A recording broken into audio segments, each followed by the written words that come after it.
welcome to our channel Tutorial Guru again. Hope you are doing fine. I am back with another tutorial video, and today I'll be showing you how to manage comment privacy settings on TikTok for all of your videos. And now without further ado, let's dive right into the video.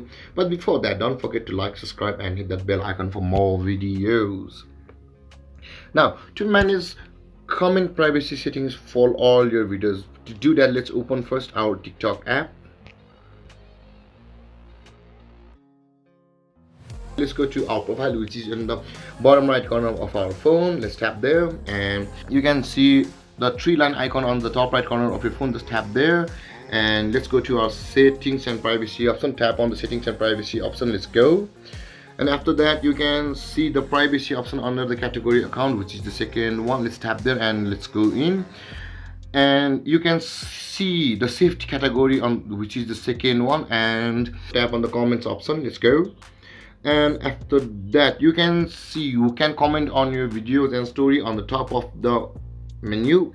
And after that, you can see options, everyone, friends and no one. The red dot on the right side is enabled for everyone, which means that everyone or anyone who sees your video can comment.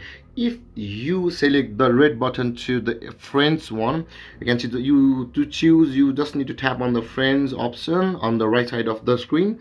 And if you do this, only your friends will be able to comment on your video. And if you tap the no one option, no one will be able to comment on your videos. So for now, my channel is a very small one. I just created a month ago, so I need everyone's recommendations and comments, what they have to say. So I will be hearing from them all. So I'll be enabling the comment for everybody. But in your case, you can do it only, you can allow only for your friends, you can allow it for no one. That totally depends on you. There, guys, managing comment privacy settings for all your video is this simple in TikTok. And if you have any confusion or questions regarding the topic, don't hesitate to comment in the comment section below, and don't forget to like, subscribe and hit that bell icon. Thank you for watching, guys. Peace.